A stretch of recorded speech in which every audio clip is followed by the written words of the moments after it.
They're saying that right now it's more expensive to own a home than it is to rent. Oh, much more. And you know what? It was interesting that was never not the case. It's always been more expensive to own than it was to rent. That's the whole point. There should be some sacrifice. There should be some skin in the game. But when interest rates were so low, it was lightning in a bottle. It was an anomaly. It never should be cheaper to own a home than to rent. But, that's what's normal. Well, now it's very expensive. Not only is the capital expensive, but the real estate's expensive. And unfortunately, a lot of entry-level buyers and a lot of young families are frankly just not able to afford homes. Like, we're turning into what most big cities do.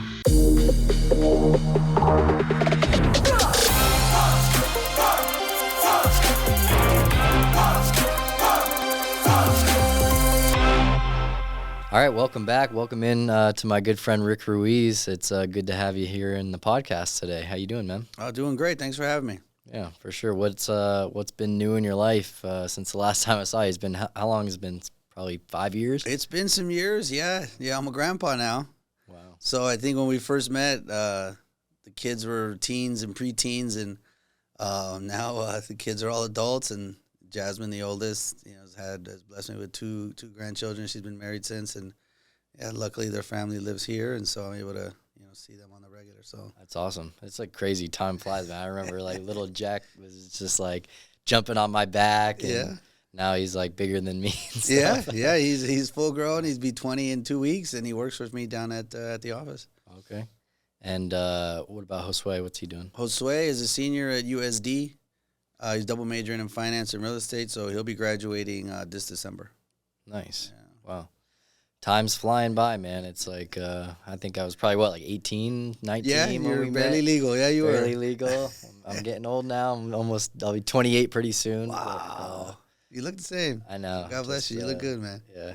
Just a little more Hispanic than last time you saw me. Yeah, no doubt. You're getting spicy. I follow you on social media. You dancing and singing, and you always got the Latin vibe music in the background and stuff. Yeah, I mean, that'll do it, man. I just a few years of just immersion. Like, I just love the culture. It was really, I had a great experience out there, and I never thought in a million years I'd ever go to Mexico, especially being from Connecticut. Like, Spanish class, I said to myself, like, I'm not going to need to learn this shit, because when am I going to need to know Spanish? And then, little I know, moved to Tijuana for 4 years, and but I just had such a good time and experience down there that like learning a new culture and seeing different experiences, how one country with one culture versus like, the U.S. is like a melting pot, right? There's all these different, types of people, and so it was a cool thing that I kind of now is like a part of me everywhere I go. I listen to Latin music at the Latin clubs and dating Latin women, all the above. Oh, that's good. And it's a big part of personal growth, because now you're more open to other cultures. Now living in another country, have it be another continent, now it doesn't seem like so far-fetched. Like you said, growing up in Connecticut, you knew a certain world. Move out to the West Coast, maybe learn a little more. But the fact that you moved to one country, like they say that the second language you learn is just a gateway to learn a third or fourth or fifth language. Moving, into another country will just make it easier for you to even broaden your horizons, whether it's personally or professionally, to expanding either your business or just your life to another country now isn't something that seems out of reach. Now it just seems something like, you can just jump right into. So proud of you. I'm glad you did that. Yeah, for sure. Yeah, it was definitely something that, going through choice helped me to take the risk to go, because a lot of people were telling me, don't go to Mexico. It's dangerous, this, that, and the other. And it would have been easy just to listen to them. But obviously going through choice with living outside my comfort zone and experiencing new things, like there's a risk involved, but there's also some rewards on the other end of taking risks that, I feel like most people look at the consequences and what if this goes wrong and kind of the negative aspects of taking a risk versus, well, what are the positives? What are the benefits? What can I get from it? And for me, wound up being huge benefits. I, was able to be mentored by Ed and Scott down there at Chipsa Hospital, CPI, now stem cell clinic, and learned marketing, learned a second language. But I think that's also like why I started the podcast and named it Kinda Cultured, right? Is I think your culture has a lot to do with just how you live your life. And for me, like growing up in Connecticut, it was a lot of just small town mentality. I think a lot of my where I grew up in Connecticut, it was a very wealthy area. And so a lot of my friends' parents were professionals. A lot of them live in New York. They would commute from New York City to, back down to Connecticut. Great school systems, like low crime rate, just like an area like that where I felt like everything was very much fit in a box. So every one of my, classmates, as soon as they graduated, went to college, got their degree, are working in whatever job they are in now. And to me, that was kind of like the way that things were pushed, is to fit in that box, to live that life. And so I'm glad I took a different path because, for me, it just wasn't for me. And I kind of knew that. And I think there's a lot of people that nowadays it's not for them, but their parents kind of force them into it based on their culture, right? Where they're from and where they're living. And you mentioned something too about Jack and like where he's at, and you were pretty open-minded about him kind of taking a different direction. No, yeah, it's funny that you kind of bring a full circle because, going through Choice really helped me a lot to like see the other side of parenting. And one thing I saw is that I was parenting the way I was parented. Well, that didn't work. My mom was a single mother, 5 feet tall, who was, parenting 4 sons by herself. That by the time we were in middle school, we were more educated and physically bigger than her. So she had to run a tight ship. She had to be like a Bobby Knight, like a drill sergeant. If there was an order, there was going to be chaos. So that's how I parented. Well, I was parenting from my experience. It's the only way I knew how, but it wasn't working. I mean, my kids, grew up in Seven Hills and went to the private school. Like, they were not growing up under my circumstances. So my parenting style was not working. And so it wasn't until I went ahead and learned, to be able to see things from the other person's perspective and realize that I needed to shift the way I parented. And so you fast forward, like you mentioned now, whatever it was, 6, 7, 8, 9 years. And now my son didn't have a huge interest in going to college. And I was able to accept it and just be okay. Because I know that I've seen both play out. I've seen, the educational route play out. I went to college. I was hard pressed to go to college. But again, same thing, different circumstance. I went to college strictly as, you might as well have called it a trade school. I went there to learn a trade, learn how to make money, learn how to run a business, and straight up get my family out of poverty. Like my fuel for going to school wasn't like, where you grew up, where it was just kind of assumed it was the road was paved. It was easy. No, I went to work. I went to junior college to save money, and then I worked 3 jobs to get through undergrad. And to me, it was literally a gateway to get my family out of poverty. I was the one that was going to do it. If it wasn't going to be me, it wasn't going to be anyone. And so to me, it was very easy for me to latch on, to the formal education because it was the only way that I was going to make that next step economically. And so, now that I'm on the parenting side, I don't hold him very rigid when it comes to that because I understand that there's other avenues to doing, whether it's entrepreneurship or going back to school maybe at a later stage in life when you're prepared or you're motivated by something, not going just to go. So, no, you're absolutely right. And so the way I treated that conversation I described to you, before we went on, literally about 1 year ago, almost to the day when he was going through his finals, and he told me, finals are going great, my grades are fine, I'm not going back in the fall. The way I responded to that would have been completely different, a decade ago as to, the way I responded it to, 12 months ago. And I was like, okay, that's fine. So what's the plan or what are you thinking about? So then I was more open-minded, more coming from a place of support and curiosity about what he wants for his life, as opposed to the attachments that I had, based on maybe the skills and the talents that I saw from him growing up and what I saw possible for him. I was able to step back and just come from a place of love and support rather than a place of expectation and judgment. Yeah, no, I like that a lot. I think that there's a lot of pressure for kids to figure it out and have it figured out by the time they're 18. And like, to me, if you're not even old enough to have a legal drink, but you need to have, your whole life kind of planned out and choose the path that you want to go on for the rest of your life, at a young age, to me, that doesn't make sense.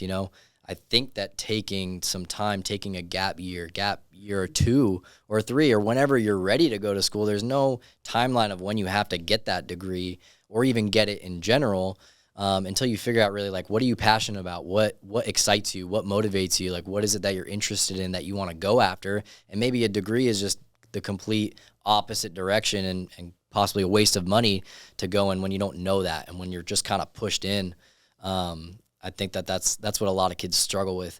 Do you think like the way that society's going, especially like the younger generation, do you feel like going to college and going to school is becoming less popular and based on the opportunities that there are to create income, create a living outside of just getting a degree, like content creation and things online, social media, things like that? Yes and no. I mean, I think, in words, it's becoming less popular. Like less people say, that you need to go, or excuse me, more people are saying, that it's not a necessity. But enrollment is up. When I was a kid, there was just a handful of schools in the country that had 30,000 students or more, and now that's the norm. It's been turned into a business, and the degree or having a college degree has been diluted. It's basically now like having a high school diploma. So where back in the day, in my parents' generation, if you had a high school diploma, you can go get a job, you can make a good living, you earn a pension, you can raise a family on a single income just off of that diploma. And then now when we were kids, that kind of turned into more of, the college degree. And then now you're starting to see people coming out of college and they're still struggling, to earn a decent wage. So I could definitely am seeing the popularity of people being able to say, school's not that important. I don't need school to make a living. I don't need school. School's not that important. School might be a waste of money. Although I am a big proponent of going to college. I'm a big proponent of college. Again, I'm a product of it. I know, all my friends were products of it, and I don't ever regret. I haven't heard anybody regret going to college. And at the end of the day, I can understand why certain companies or certain industries require a degree. And for me, it tells me two things. I love meeting with people and bringing people on my team or bringing people on board that do have a college degree, because it tells me two things, and two big things. Number one, delayed gratification.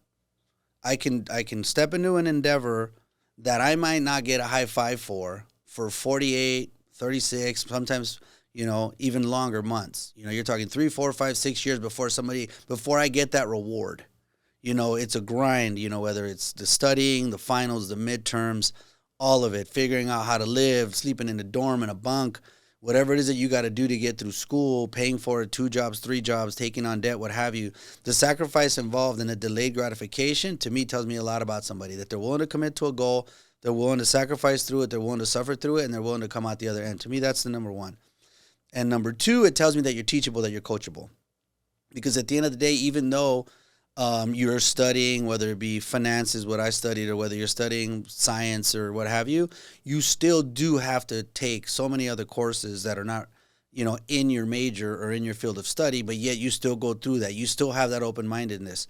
You being an entrepreneur and myself, we understand that we work in one field, but now all of a sudden, there's either, there's other avenues or there's other things that you need to learn about in order to be better, or if things evolve, that people need to learn on the fly. They may need to take a 30-day course, a 90-day course, or get a specialized training if they want to move up, even if it's in the private sector, even if you are self-employed. And the fact that somebody is willing to do that and show those skills by producing a degree, to me, goes a long way. And then also, like you said, people taking a gap year, taking time to figure it out. To me, I think that is a great place for people to figure things out. It's a perfect place. And let's face it, it's not as demanding as people make it out to be. Don't get me wrong. If you study certain things at certain places, yes, it's going to be your life. But for the most part, you're talking about 12 to 15 hours of class time, 2x that with studying. So you're talking 30 hours a week. That's a commitment, but it's not overwhelming. But in the meantime, you're starting to learn yourself as an adult. You're starting to have access to temptations. How do you manage that? That's real life. You're starting to build relationships. How do you manage those? And again, 18, 19, 20, 21, 22, rarely, unless you're a freak of nature, you're like an Mbappe or, some type of athlete, or, like you're Elon Musk of the world, or you're what's his name from Facebook? If you're if you're a Zuckerberg, you drop out your sophomore year and start, one of the most valuable companies in the world. Yeah, if you're an anomaly, you can get it done. But most people aren't mature enough at that age to say, I'm going to take on this endeavor, launch it, and make it something. At the end of the day, you're going to be like every other small business owner like you and myself that have tried some things. They work, they didn't work. But for the most part, to me, getting out into the world, even those 3, 4, 5, 6 years later, whatever it takes you to finish education, to me are valuable opportunities for growth. And the network that you make along the way, the people that you meet, that you're in a frat with, or that you're in classes with, you're on projects with, to me, you're invaluable. I'm friends and have done business with so many people that I went to school with. And again, we were there in the trenches and we know each other. We know what we're made of. And it's very easy to collaborate with those people later in life when you are able to meet each other at a very, very vulnerable stage in life when you had nothing but ambition, hard work, and time on your hands, and you're able to see how people performed under those conditions.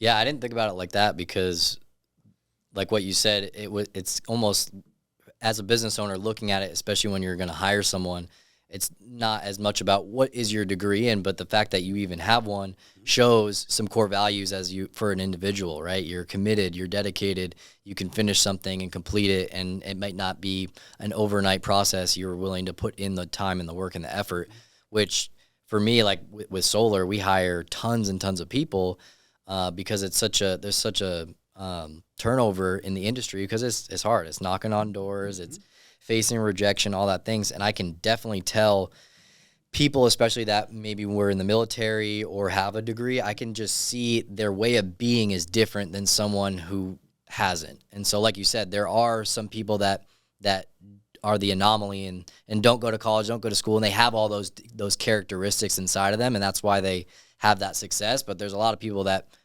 don't pursue that education, don't go that path, that lack those core values, those ways of being, those things that it's going to take to be successful if you choose that's not the path. Because, I just seeing how many people I hire, like on a weekly basis, we hired 10 people this week, and maybe 2 of them will actually stick around and last. And it's interesting to see, where those people came from. And not a lot of them have a lot of experience in going to college, having a degree and all those things. They definitely, I think that they play a difference. And I'm someone, yeah, I didn't go to college. I went to CSN for about a semester.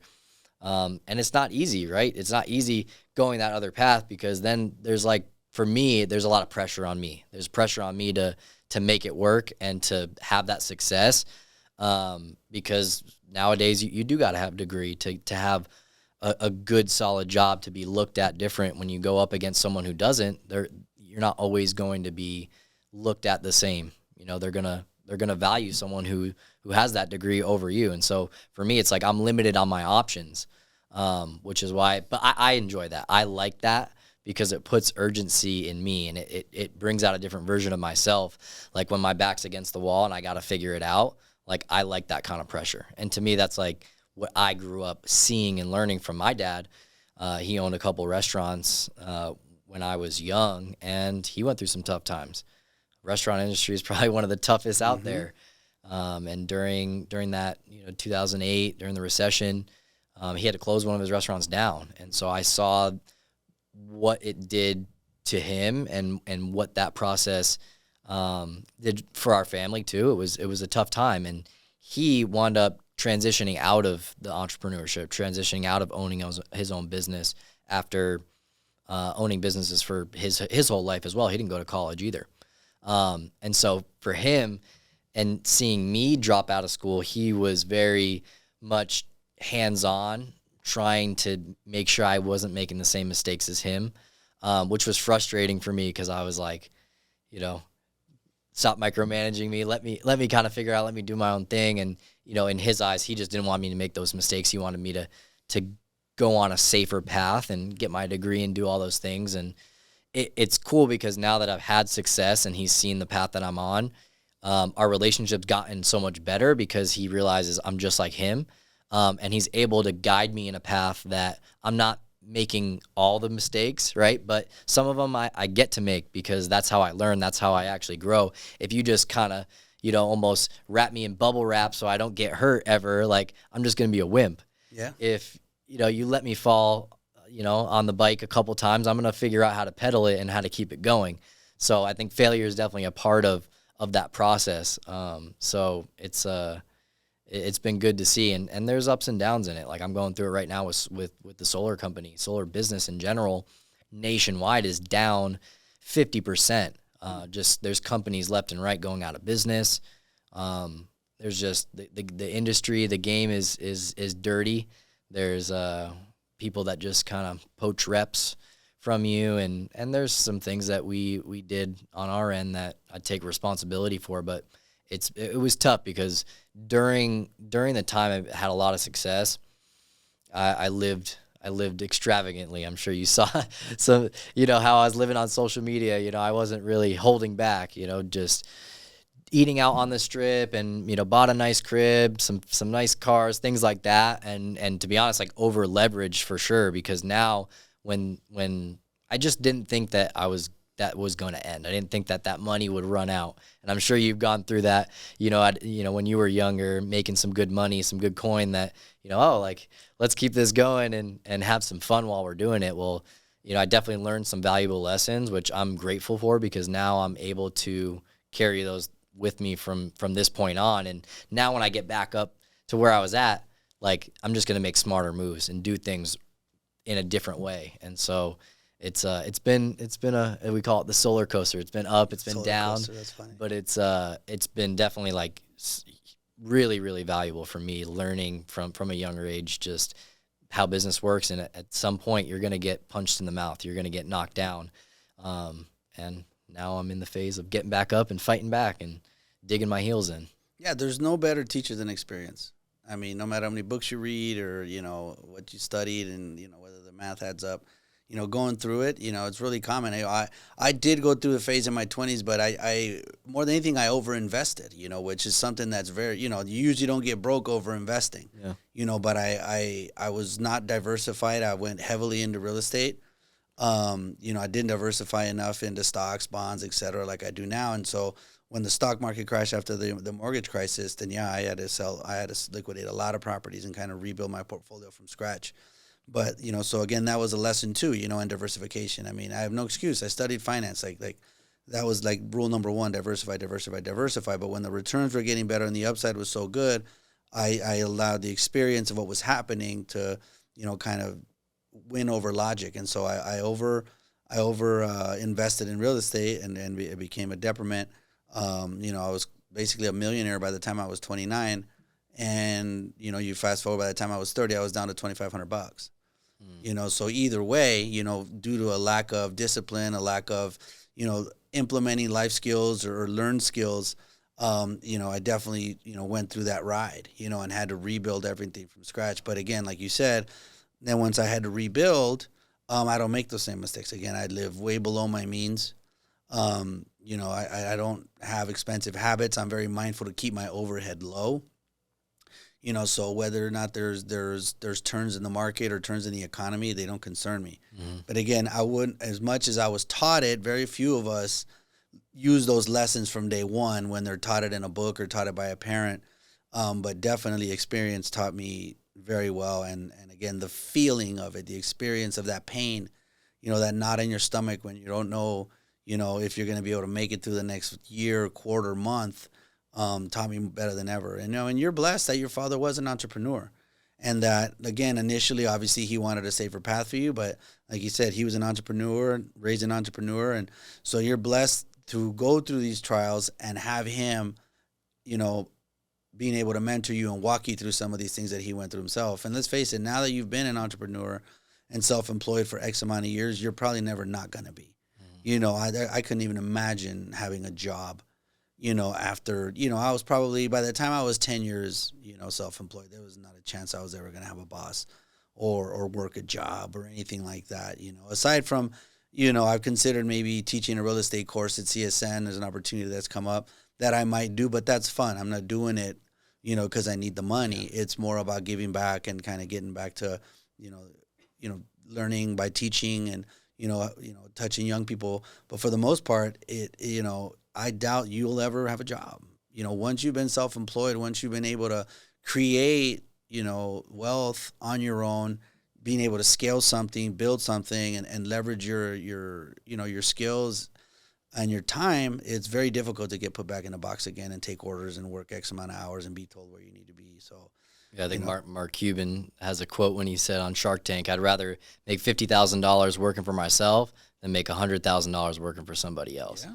And it's just that, like, to me, it's like that freedom, and it's not freedom where, like, oh, I can just do whatever I want whenever I want. It's just like, it's freedom where it's like, it's all on me. And I know that whatever I'm doing, I'm creating it, I'm building it. And it's that belief inside yourself. You know that you're capable of building something bigger and bigger and bigger. To me, that's like what will keep me in this space of just constantly being creative. Like you said, diversifying. Like that's the biggest thing that I learned during the process of solar taking a big hit. It was like I had all my eggs in one basket with solar. And so I pivoted and transitioned. That's why this year I'm working on this content studio and renting it out and being able to offer marketing services. Like those are skills that I learned, the last 10 years working with those guys down in Mexico and even implementing it here with the solar company is like, I've got some valuable stuff that I can offer. I've got this awesome studio that I built from scratch that we just kind of has been sitting here just because I've been like, I'm so busy with solar. I'm just focused here and it's making me money. So I'm just going to kind of put it on pause. But no, I get to go beyond that, pivot a little bit, diversify and have another stream of income. That way something happens here, I'm cool. I'm not stressing out as much because, everything else went kind of down. So do you think that when you were in real estate at that time, like did you over invest because it was just so hot, like things were just hitting that you were like, let me just go all in and get everything else back out, like double your return? Like, yeah, and again, all logic was out the window. Like we were buying properties that would negative cash flow. Like you'd put 20% down, buy the rate down, because that was somewhat, the interest rates were like in the high sixes. So I'd pay extra money to get it down to like 6.25. But even then, I put 20% down. So you're buying properties for whatever, $300,000. I'm putting down 60, borrowing 240, and because of the rates, and rents weren't very high in Vegas at the time. So even with putting a healthy down payment down and paying to buy the interest rate down, these properties still weren't cash flowing always. So now I'm buying an asset that's costing me money. Well, that's not an asset. That's an expense.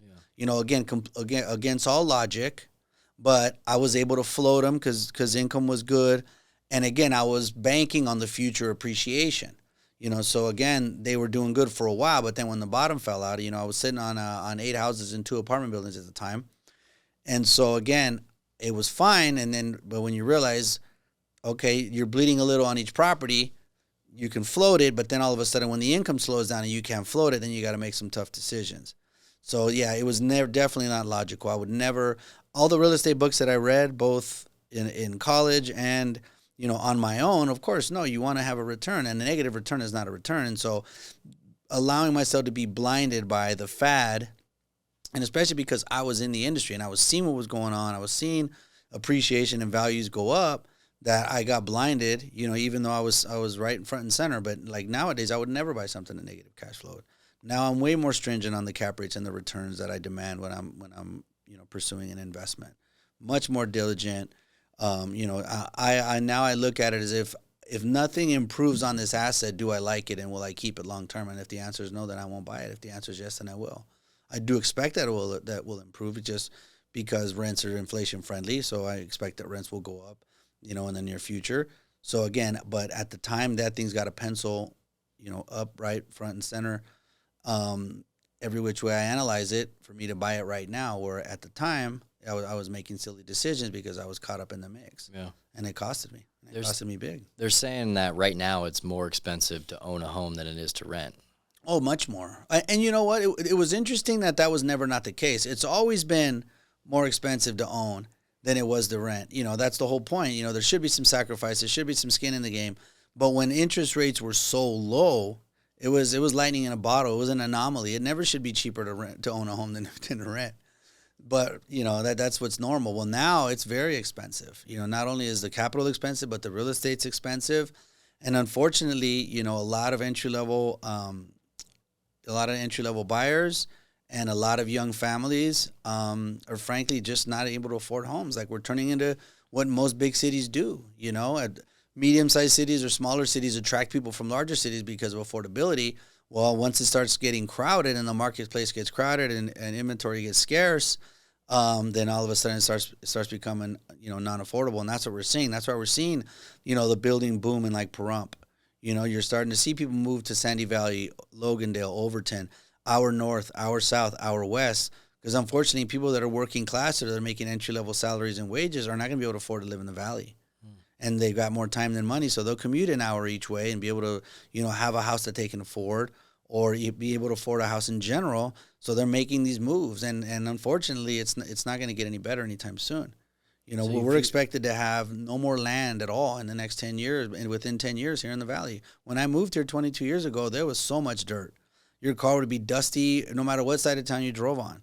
And now you look at a map, and there's very few little pockets of desert where you can actually develop. Yeah, I've seen like some time lapses and stuff showing Vegas. I mean, I've only been in Vegas. I moved here for the first time 10 years ago. Everything was here. Sumler was here. Like, I mean, I've definitely seen a lot of building up north, especially with doing solar, like traveling all over the city, like definitely seeing some developments, big things too, like casinos and stadiums. But yeah, just seeing, even talking to Thad, who's lived here for, 20 plus years. Like he said, Green Valley used to be the Summerlin of Las Vegas. Now there's just like, it's growing and growing and growing. At what point do we become California, where you see home prices just kind of ridiculous? We're kind of there. I mean, unfortunately, I'm looking at, we're helping families buy entry-level homes, 350, 380, and those mortgage payments are, have a 3 in front of them. That's a lot of money.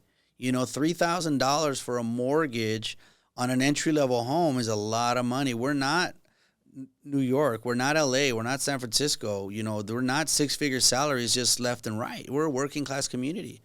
And so those prices are difficult. So, we kind of already are. So I'm starting to see a lot of people hold on to their properties longer than they thought they were. Beforehand, the average Las Vegan used to move every 7 years. People would treat houses like cars. They didn't like it, they traded in and bought another one because the cost of the property wasn't expensive and the cost of the financing wasn't expensive. It was easy to trade. You got a 3-bedroom home, okay, cool, 3-bed, 2-bath, you paid $150 for it, you sold it for $225, you got $75,000 in equity, you drop that down on a house twice as big for $300,000, your payment goes up a little bit, it's no problem. Nowadays, people that have low interest rates, they may not love their house, but they love their payment. So they're not going to trade that house. I have people that go onto my website or call me, and they tell me because they want to sell a property. Once we start going through everything, and they kind of go assess everything back with their family, they might come back to me 3 to 6 months later and say, hey, Rick, you know what? We were thinking about selling this property to buy another property. Instead, we're going to hold on to this property, but we still need to buy another property. But they're more concerned that their children will have the ability to purchase a home 10, 15, 20 years from now, that they don't want to let go of that asset because now they have something that's already either paid for or financed very cheaply that they could pass on rather than having to make them start all over. People are less concerned with the ability to pay for school than they are, with the ability to pay for housing. So, for example, raising kids, you would always put in the 529, you'd put away money for school. Now you realize, and we've both been there, that, when you go to school, people figure it out, whether they have jobs or parents or you take on debt. If you really want to go to school that bad, you'll figure it out. Yeah. But housing now is a problem. You got somebody graduating college, and your median house price in this town, is $450,000. Even if you put $50,000 down, your mortgage payment's gonna be $3,500. That's more than the starting wage for most of these people coming out of school. Yep. So a single person to purchase a home is not easy. So I think we're already at that space, and we're seeing people, and we're going to continue to see people hold on to their properties longer, like in California. Like where I grew up, people bought a home, they lived in it, they paid it off, they died in it, they passed it on to family. Mm-hmm. And I think that's what we're going to be seeing here in Las Vegas, and the inventory issue is not going to going away. People are going to hold on to their properties. We're going to start seeing more people doing ADUs, people where they build a casita or they build a little granny flat, depending on what part of the country, whatever you call it, or, an apartment in the back where you can rent it out to help supplement, your mortgage payment.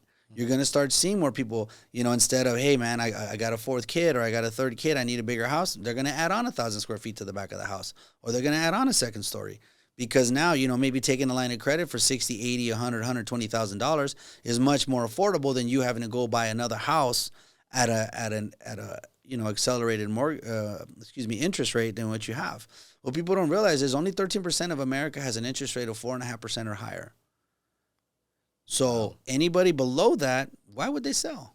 I'm a perfect example. I damn near have an empty nest. I have a 6-bedroom house, and I want a 1-story on a bit of a bigger of a lot with a pool, right? But I've got a 2.25% interest rate. My mortgage payment is $1,565. I pay more for my son's dorm than I pay for my house. So even if I took all the equity out of my home and put it down on a house that I used to like, that used to cost about 700 or 800,000, now that thing costs 1.2. Even if I drop all of my equity in it, my payment's still going to triple. Could I do it? Yeah, but from going back to what we talked about earlier about keeping your expenses down and maybe taking on more debt than you're comfortable with, could I? Yeah, I could, but why would I want to triple my mortgage payment at an age where I'm just starting to enjoy myself? I'm traveling a lot. Why do I want to get tied down to a big mortgage payment? So there goes one less house that's coming out of circulation because now I'm not selling my house. And even if I were to go and move, again, I've got a house with such an affordable mortgage payment that I bought for so cheap that I'm going to keep it within my family.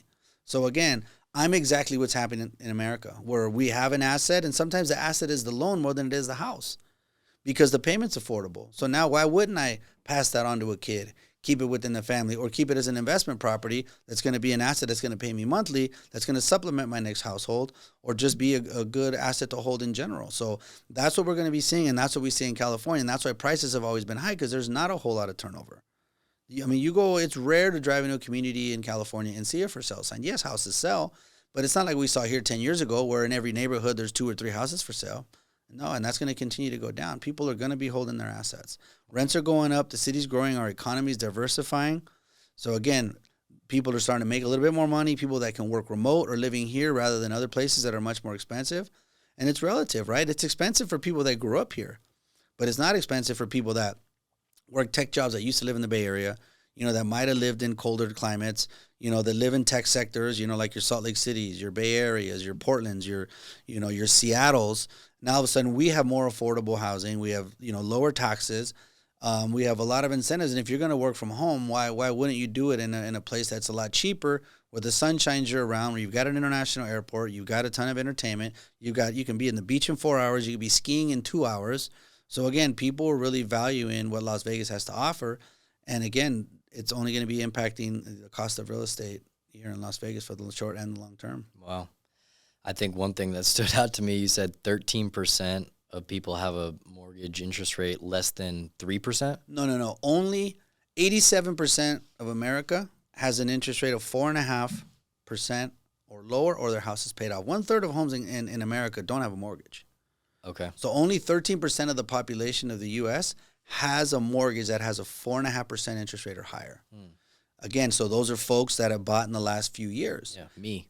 Yeah. I'm at 6.5% on mine. And that's not bad. I mean, relatively, yeah. Sure. But like you said, right now, my mortgage payment is astronomical to where at the time it was like, no big deal. But now it's like, it's kind of shaking the boat a little bit. I'm like, okay, like got to make sure that this, I maintain a certain income so that I can continue to pay it. But it makes perfect sense what you're saying. Like, why give that up when you can just, like, the loan is a better asset than the property itself because it's so cheap. And that if, maybe one day, you want to pass it down to your kids, like, it just makes so much more sense. Within the interest rates, at what point are they going to come back down? I mean, that's the $1 million question, and people are more bullish than I am, to be honest with you. Obviously, the Fed, said at the end of last year that they intend to, lower interest rates at least 4 times. In 2024, they've already met twice and have not lowered them at all. Matter of fact, they've gone up, not because of their activity, but just organically on what's going on in the market, right? And why does the Fed lower rates? To stimulate the economy, to curb inflation. Well, guess what? Rates are high right now. The stock market's damn near at 40,000. Crypto's up. Everybody's making money. All asset classes are doing well, so they have zero incentive to lower interest rates. People are very bullish that interest rates will go down. That these small economic indicators, that the job market's doing fine, but everybody wants to pick it apart and say maybe it's not doing as great as it looks. That small businesses are struggling, to stay afloat and rent office space and retail space, et cetera. So there's some economic indicators that maybe the economy is not doing so great. But for the most part, inflation, which is their number one target, has been curbed from a consumer standpoint. But from an asset standpoint, the stock market's up, crypto's up. And so why would they go and make money cheaper? Because that's what happened. During COVID, people were scared to spend money, hire, expand, take out lines of credit, borrow money. So you make money so cheap that everybody wants to borrow it and you start expanding, right? And it worked. You know, people got back into the housing sector. People started buying cars. People started, you know, getting lines of credit on their business, growing, building plants, etc. Money was cheap. But what happened? Housing got very expensive very fast because it became so cheap, you know, to buy because of the low interest rates. So now, you know, they specifically said we want to keep interest rates up. They said they want to make housing more affordable. Like they straight up said, we want to bring down house prices. Well, it didn't work. Because what you choose to forget, if you didn't pay attention, was we were about 2 to 3 million homes short. Some say up to 5 million homes short before COVID as a country, right? And so now everybody starts to make their moves during COVID. People start working remote. You know, urgency gets created because people started seeing people die, and they're like, you know what? If not now, when?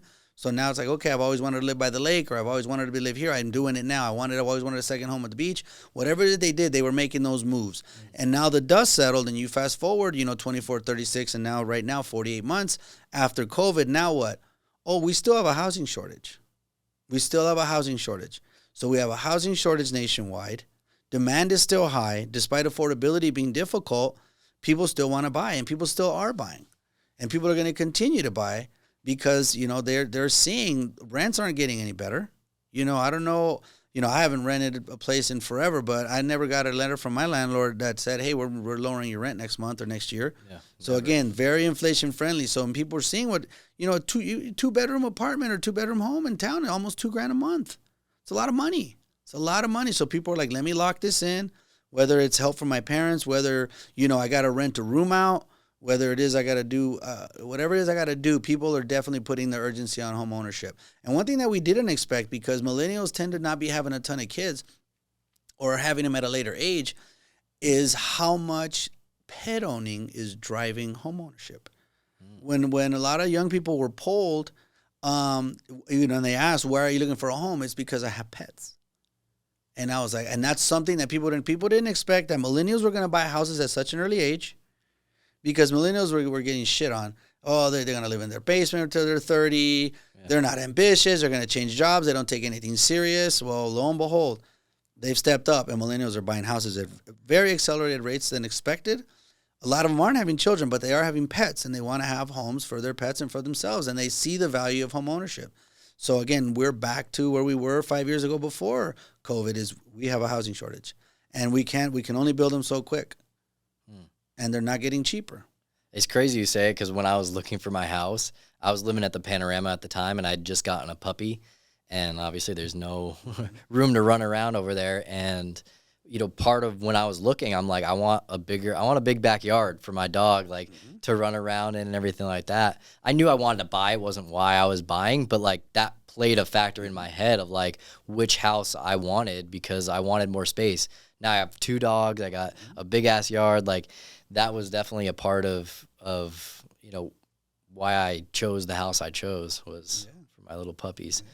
But yeah, I mean, I think millennials, like you were saying, that, you know, everyone kind of had that, oh, they're just going to live in their basement, blah, blah, blah. Well, like a lot of people, a lot of older generation, their parents, right, thought that a lot of things that they were doing were a waste of time, like playing video games, making stupid videos on the internet. But you see, there's a lot of people that are making hundreds of thousands, millions of dollars playing video games, streaming what they're doing. And obviously it's like, you know, a smaller percentage, but there are, you look around, someone, you know, the next person that you see is a content creator or a model or OnlyFans, or they're doing something that's not traditional, but it's bringing them a lot of money. And what are they doing? They're buying houses. Yeah, and even back end, you know, whether it's, you know, it's web design, game development, sure, website. Yeah, of course. So again, they grew up behind a screen, so remotely, you know, it's no different to them. You know, when I was a kid, we would all sit around a couch playing, you know, John Madden or,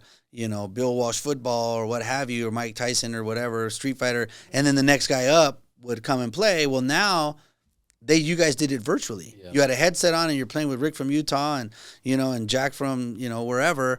And so now communicating via Zoom, you know, my generation, you know, was totally mind fucked when it's like, okay, now we're doing Zoom meetings and you're working remote and get on the screen. And some of the kids all of a sudden had to get jumped into it. Like, oh, now you're like working, you're doing your schoolwork from a screen all of a sudden.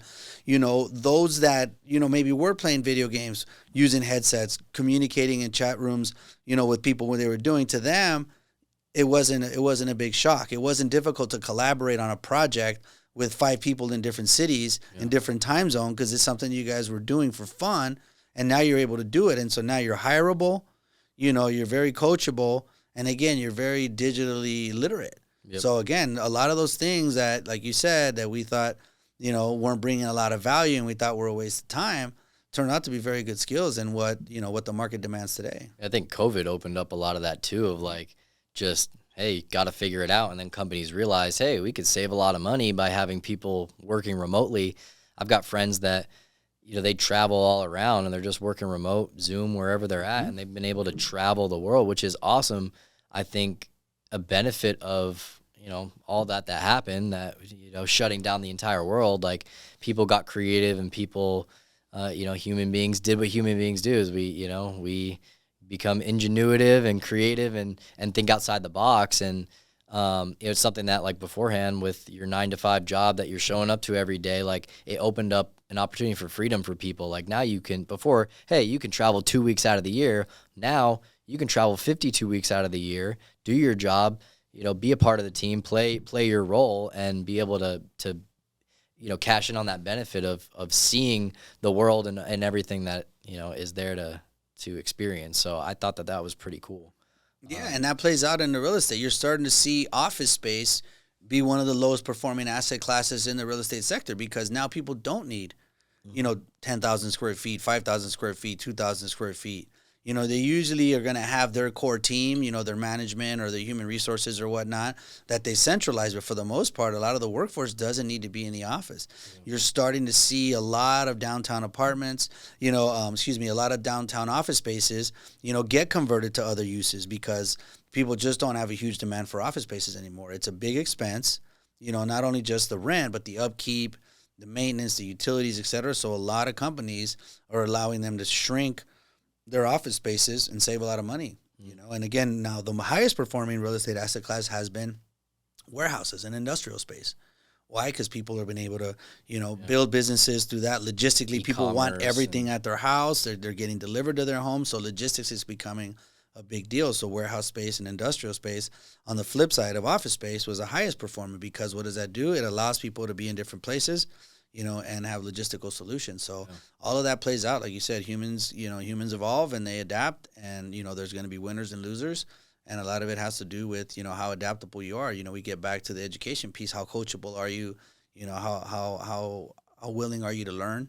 Because again, your business space could change. My business space is experiencing some changes right now, and people freak out. Some people freak out when there's change, and, some people realize that they're going to win regardless. But being able to be coachable, you growing up, by being raised by an entrepreneur, becoming an entrepreneur yourself, you realize you can create something. Like, so again, once your business sector starts to suffer, you realize you're in the human resource department.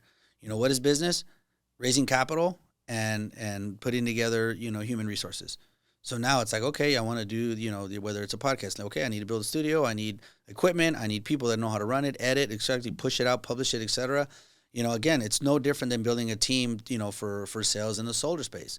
So once you're in that space, then you realize, okay, I need to know enough about this product, to be curious, to be informed, to be dangerous. And then I go ahead and hire into that, build teams and deploy them, and, you'll be able to see the results.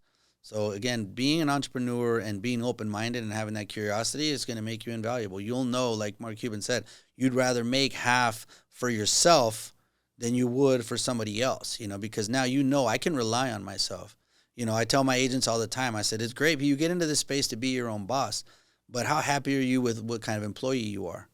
Look at yourself through that space. Now sit down and analyze yourself as an employee. How happy are you with your performance, with your time management skills, with your commitment? And that's a different conversation.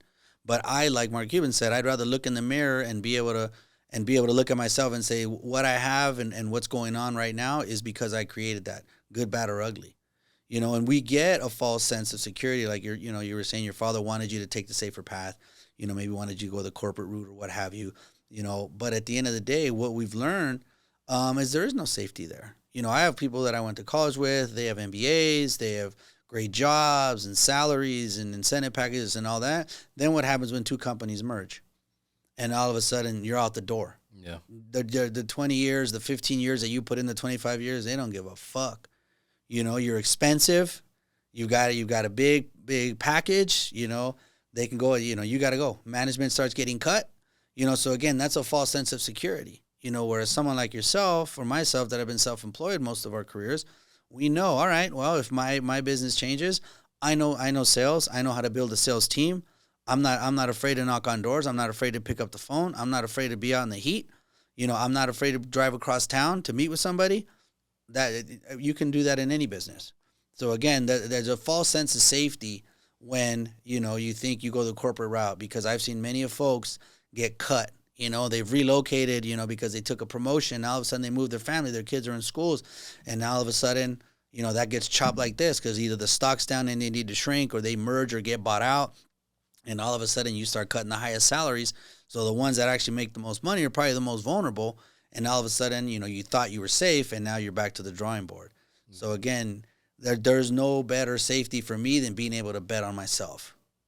Yeah, no, I 100% agree. Like, not the strongest who survive, not the fastest who survive, but the ones who can adapt. Mm-hmm. And that's why, like we talked about with those ups and downs, being able to navigate those and pivot and, you know, do something different when you're dealing with that. Like, you've got something your whole life, you know, you can count on yourself, versus, you know, just building something for someone else and then boom, all of it kind of crashes down, and then you're just like, what do I do? Where do I go? Versus, like you said before, the experience is going to be the best thing to guide you on your path and to learn from to continue that success. Now with the with real estate, because what I heard you say is that we still have high demand, we have a shortage of homes. However, we've got a lot of real estate agents out there, and I know a lot of real estate agents are struggling.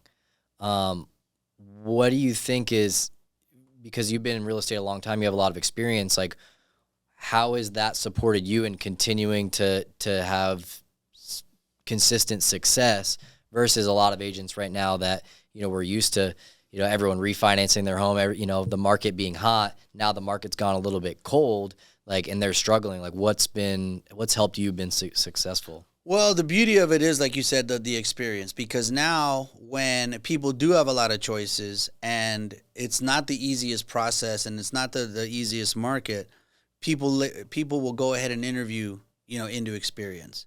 So where typically real estate is a 90-10 space, which means 90% of the transactions or the business is being done by 10% of the professionals. When the market gets tighter, gets more difficult, it becomes more like a 95-5. You know, like, for example, you know, you're young, you know, you have plenty of friends that are in the industry. And when the market's, you know, easy and going up, you know, you don't mind who you're working with, you know, but, you know, when the market gets difficult, you're probably going to get a little bit more picky about who you want to work with. And so that goes a long way. So for me, being in the industry now 22 years, having sold thousands of homes, have experience that I have, people are seeking me out rather than being willing to work with the first person that picks up the phone or, you know, that they meet at an open house. You know, no different than like in medicine, right? Like, you know, if you go to your primary care physician, you're cool. Okay, he takes my blood, my vitals are fine. You're not that picky when you're healthy. Mm-hmm. But when you get sick, now you're like, where did this guy go to school? Where did he study? Where did he do his residency? How many cases has he done? You know, if somebody's repairing your eye, you're like, how many times has this guy done an eye surgery and how successful is it?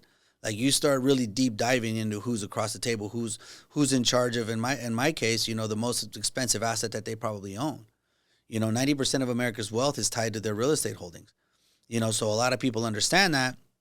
And when markets are difficult, they're a lot pickier about who they're working with. So again, when markets get difficult, people that have been in the industry a long time and that are trusted professionals tend to benefit. And it washes out a lot of the people that are just kind of in there casually, you know, as kind of a side job. Yeah, no, that makes sense. I mean, I know a lot of people that are kind of new in it that, like, just kind of rode that wave. We're making some pretty good money because everyone's like, oh, yeah, like, one of my good friends is in, like, lending. Mm-hmm. And so, you know, he was eating off of everyone refinancing to their 2%, and then, you know, now rates are at 6-7%, and he's, you know, struggling big time to find clients. And so it makes sense. I mean, yeah, look for someone who's got experience that knows what they're doing. What do you think is the best investment right now for this market? Like, what are you looking at for yourself? Me personally, I've been mostly focused on multi-units. Last few pieces of real estate I bought have been fourplexes, eightplexes, just because of the increase in prices on the homes. It took a while for the rents to catch up. Now rents are a little higher, but they're still not proportional to what the prices have been. So I ended up, starting to look at multi-units because to me, I was getting a better return cash on cash for my money. And, whenever I meet with somebody, we specialize in investments. I help people build real estate portfolios. I manage the properties for them. And so when people say, hey, how should I invest? It's like anything else. It's like if you were walking into Merrill Lynch, to invest, it's like, well, what it depends. What's your style? What is your investment strategy? Is your investment strategy to buy something that, is going to appreciate, that you're going to buy that has a lot of upside, or do you want cash flow? Me personally, I like cash flow. Like if somebody says, I don't need the money, I just want somewhere safe, that it's going to appreciate, that I'm not going to pay a lot of taxes on, then in that case, I would say buy a high-rise condominium. There's still high-rise condominiums in plush buildings in this town in the 300 range. You're talking about the only street in this country that produces more money than Las Vegas Boulevard is probably Wall Street. And it's beautiful. It's just like Times Square. New Year's, it's full, tons of travel. You're sold out all the time. I mean, it's the place to be, and it's beautiful and it's fun. If be able to get something in a high rise for that price, like you lived in Panorama, there's stuff going in there for the threes. Like that's unheard of in any other city. There's not a lot of people in there either. When I lived there, it was just kind of like. And that's why I would say park the money. To me, I treat those like diamonds and art. They're not going to make you any money, but they're going to appreciate you. Just sit there, and it's not going to create anything where you're creating taxable revenue right now. But it's a great place to park your money, and maybe in a decade it might even double. But if you're more cash flow driven like myself, then to me it's in apartments.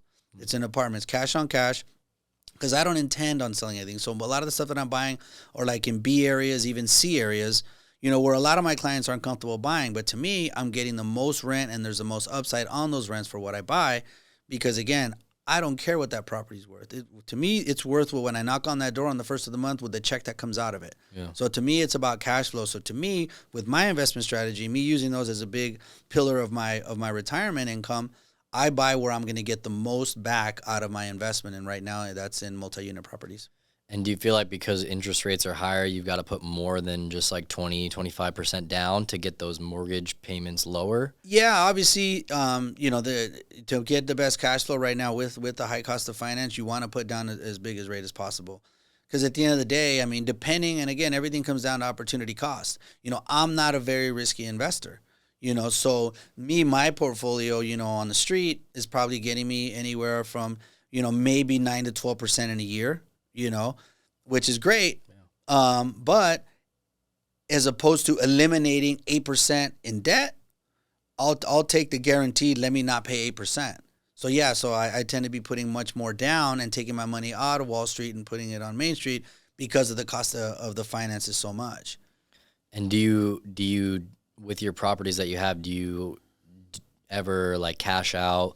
Like when there is equity, when you build that up, are you cashing out to buy more? No, I used to do that when I was younger, and I don't do that anymore. Now, quite the opposite. Now I'm in the stage where I'm trying to pay everything off. Quite the opposite.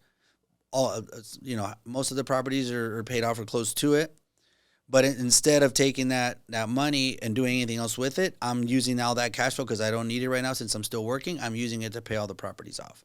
So now, when you're in the accumulation stage, yes, that's the strategy you use.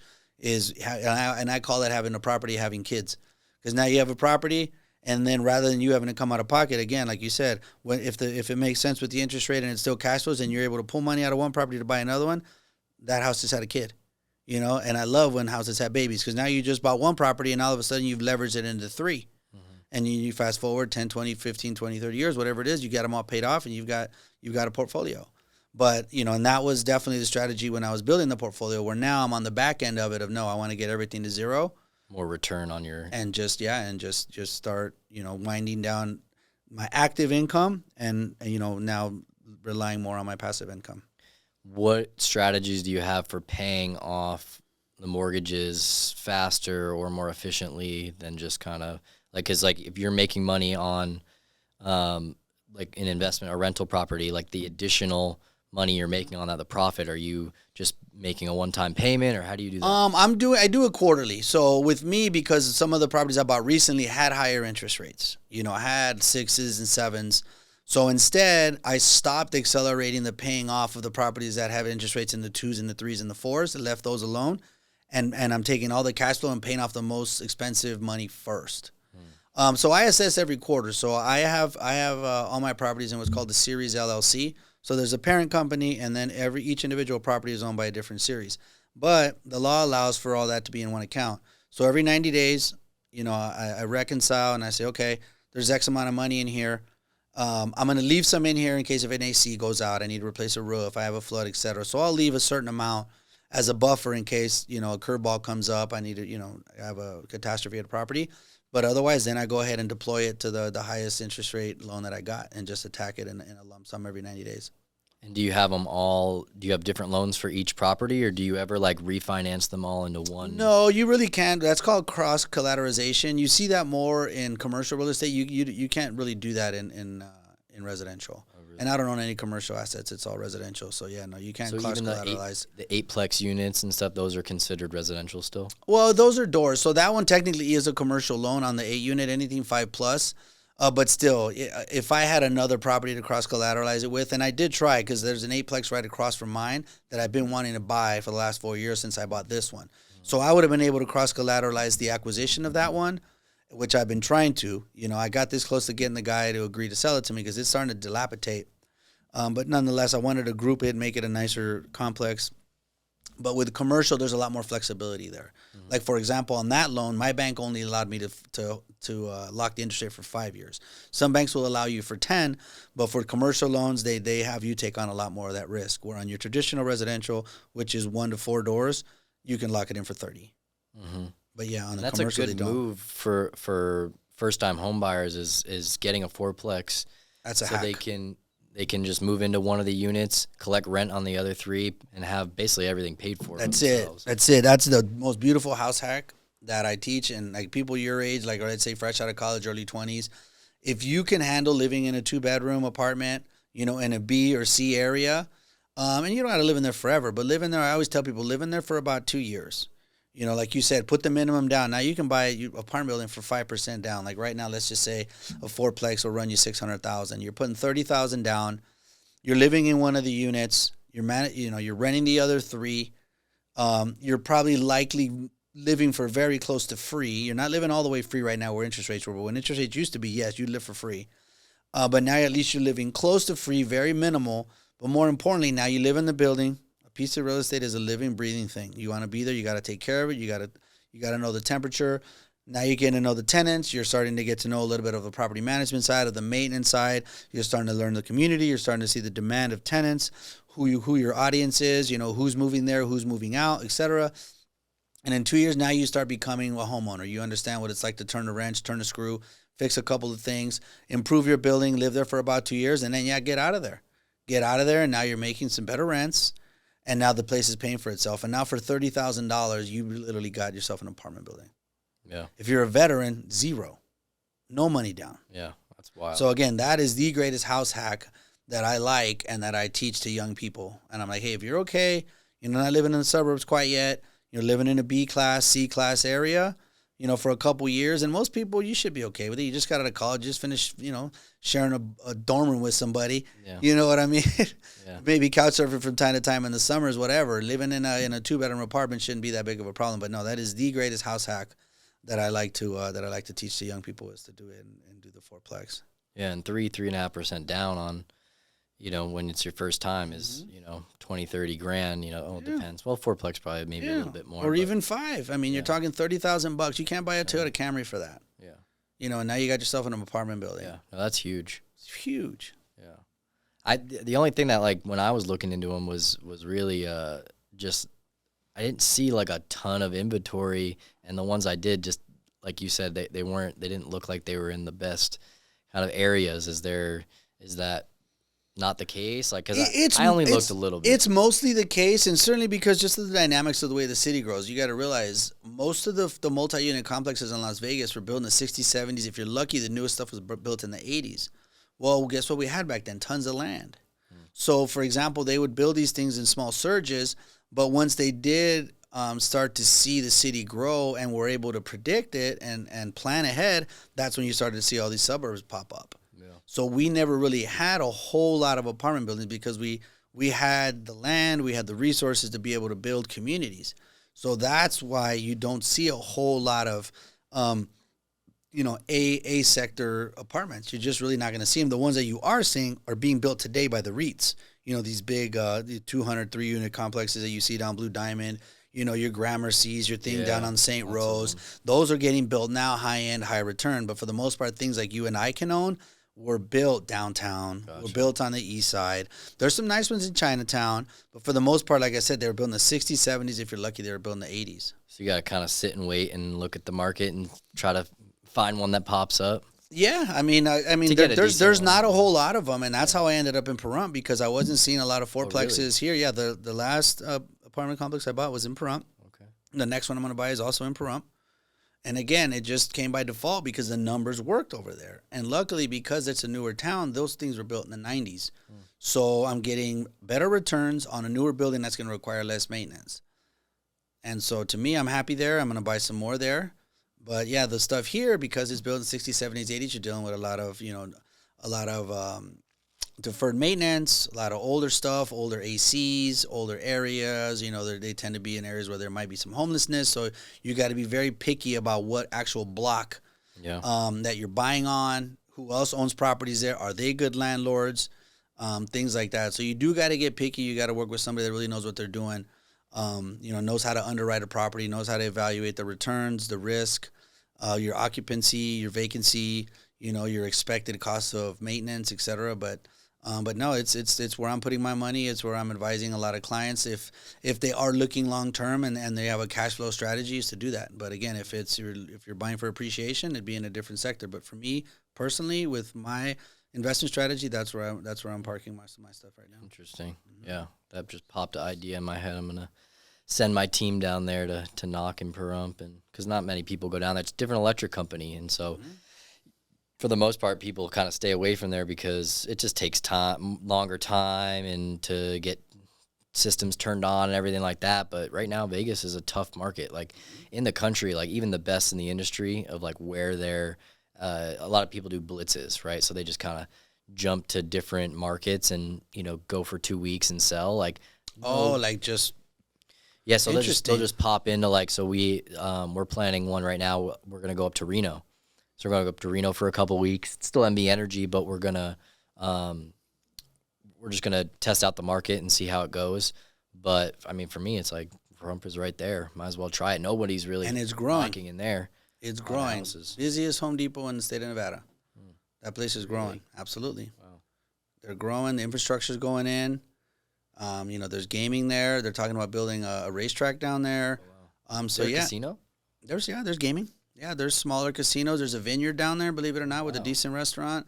What I compare that to is our Riverside. Not sure how familiar you are with Los Angeles, but there's people that drive to LA to work but couldn't afford to live there, so they live in Riverside, or they lived in Palmdale, or they lived in what have you, and that's what it is to us. And there's going to be more than one. There's up north, Logandale, Overton. Down south, there's Sandy Valley and Good Springs, and to the west, there's Pahrump. Okay. Yeah. Interesting, man. Well, I feel like I got a whole real estate class done today. I appreciate all the insight, and I'm sure everyone else watching is going to be able to get some good insight, good knowledge. Anything that you want to share with with people that you're working with, anyone, investors and people like looking for, support in the real estate here in Vegas, like that you want to kind of leave a message to or anything? Well, I mean, if you have, I know you have a lot of young professionals in your network. If they are looking, like you said, you knew a lot of people that are struggling in the real estate space. Our company is not. We're doing very well. People can Google GK Properties. They can Google Rick Ruiz. They can Google George Kiprios, and they'll see that we're still, the top 25 individually and collectively in the state. And so if they are looking to make a move somewhere, we'd be more than happy, to have a sit down and talk with them. Our sales meetings are open to the public. They're every Wednesday morning at 9 a.m. at GK Properties in Green Valley. So again, if they are looking, to make a move or whatever they're doing where they're at is not working, we're more than happy to have a talk with them. whether they choose to join us or not. I love, being in the coaching space and the mentoring space. I'd love to see what I can do to help, either young or experienced realtors kind of take their business to the next level.